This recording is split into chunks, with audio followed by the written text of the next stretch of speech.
Don't forget, you can reach the latest episode of Potomac Watch anytime. Just ask your smart speaker, play the Opinion Potomac Watch podcast. From the opinion pages of the Wall Street Journal, this is Potomac Watch. Welcome back. Kate, one last question here on this balloon flyover.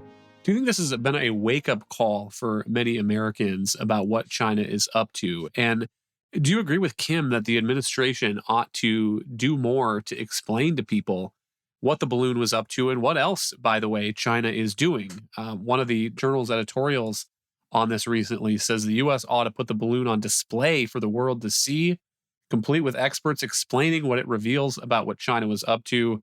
I'm tempted to say they should put it on the back of a flatbed trailer and drive it through cities across America and show people what exactly our adversaries are doing. Yeah, Kyle, I think this episode really captured the public's attention in a way that few others have in regards to the threat from China. And I do think the administration should use that opening to educate the public about exactly what China is trying to do here. And so I think there is completely an opportunity, to your point, recover some of this debris and make the information public. My concern is that they want to move on from this because it was a bit of an embarrassment to have it wandering over the U.S. with people looking up and seeing it, and to not shoot it down until it was over the Atlantic. There may be this real interest in moving on here from it, but I do think it is a unique opportunity. And to the point about that, too, we have also seen some fast changing political dynamics on China. For instance, this week, the House passed a resolution, I think 419-0,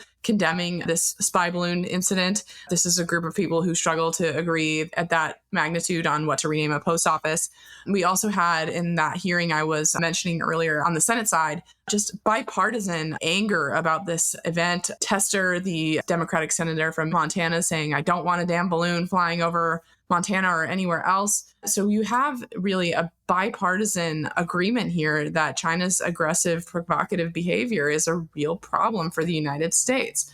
Unfortunately, though, I think the Biden administration is, embarrassed by that criticism and will be reluctant to do the public service here of helping people learn about why China is maintaining a flotilla of balloons. Meantime, President Biden has taken his message about entitlements and Republican threats to them on the road to a Tampa rally, and where he called out Governor Ron DeSantis and Senator Rick Scott by name. Listen to this. If a state expands Medicaid, not Medicare, Medicaid for the poor, for low-income folks can get health care, the federal government picks up 90% of the cost. That's the deal, 90%. Well, guess what? State only pays 10%. It's a great deal. 39 states said, yeah, send it to us. Only in 11 states, including Florida, said, no, we don't want Medicaid. No, I'm serious. Over 1.1 million people in Florida would be eligible for Medicaid if Governor DeSantis just said, I agree to expand it. This isn't calculus. Kim, your column today touches on this under the headline, Biden takes aim at DeSantis, and particularly calling out politicians from the other party like that by name. I'm tempted to say that that's the starting gun for the 2022 elections. Oh, you bet it is. There was a lot of press coverage about how Biden was going on offense against congressional Republicans. And by the way, there is an advantage to the White House to having this debate, even though it's nonsense. I mean, think about this. It's hilarious. All the media outlets have now come out, and even their fact checkers have acknowledged that what Biden is saying is absolutely untrue.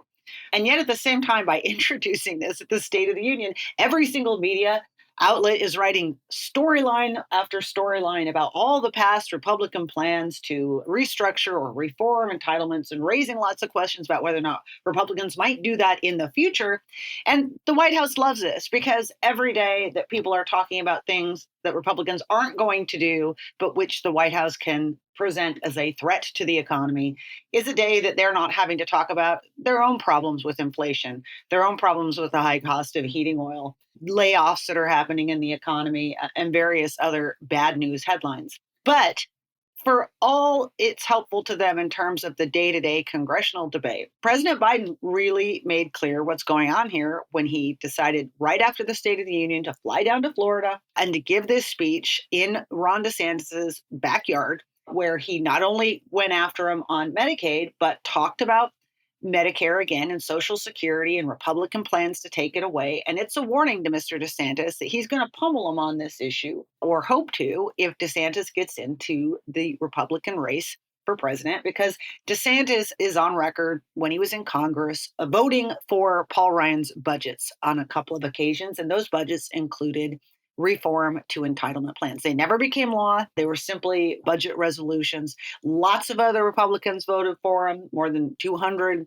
But this is Biden kind of alerting that he is a little concerned about DeSantis getting into this race. He is likely a more formidable competitor than Donald Trump, and he's going to start beating up on him right now. It does give DeSantis a choice then of whether and how to respond to this. I mean, remember, he is not an announced candidate for president right now. He is outside of the 2024 ring. And he has so far not taken the bait.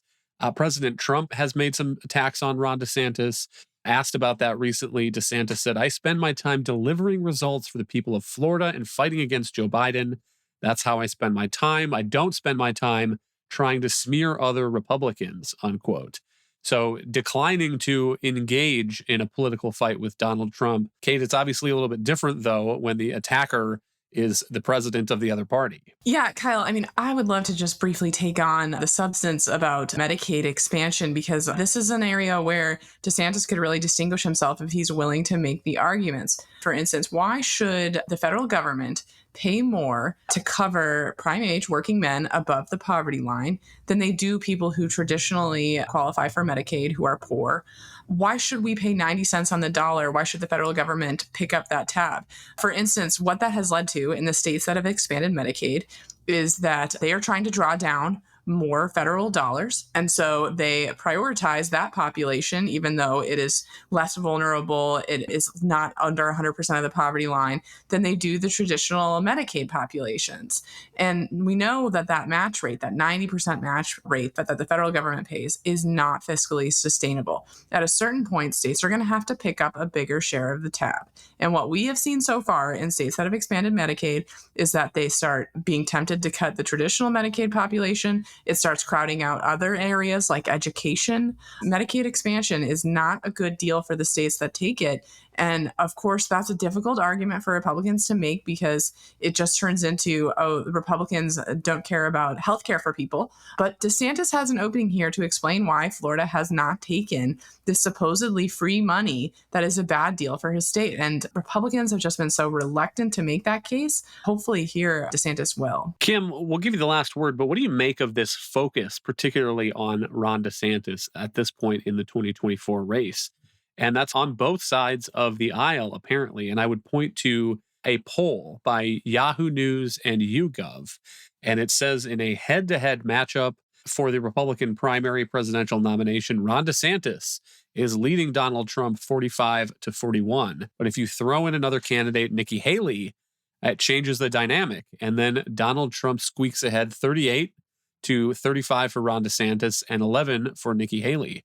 And so you hear some Republicans who think the party needs to move on from Trump saying that we should go all in on Ron DeSantis. And if we end up with a split primary, not only Nikki Haley, but Mike Pompeo and Mike Pence and Tim Scott maybe, and a handful of other candidates on that stage, we're going to end up running the same primary that we did in 2016. Well, you've been hearing a lot about Ron DeSantis this week. And as you said, it's from both sides of the aisle. Notable that not only did President Biden go down and slam Ron DeSantis, Donald Trump has been going after him, taking aim at him also on the entitlement question.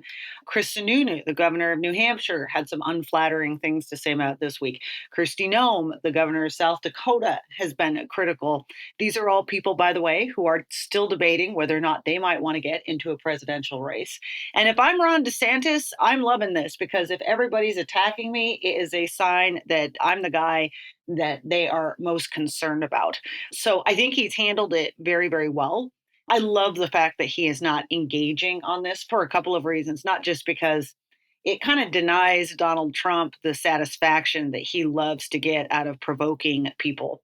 And also because I sort of like his line that he had in that, remember Ronald Reagan's 11th commandment, thou shalt not speak ill of other Republicans. It's a good place to be for a leader. It looks leader-like, but it also simply allows him to continue doing the things for which he's getting good attention and good headlines in Florida. And there's going to be plenty of time for back and forth with everybody once he gets in the race, and I do think he will. But for now, steady as it goes, and he's got to be pretty happy with what he sees out there in those polls and with the attention he's getting. Thank you, Kim and Kate. Thank you all for listening. You can email us at pwpodcast@wsj.com. If you like the show, please hit that subscribe button, and we will be back next week with another edition of Potomac Watch.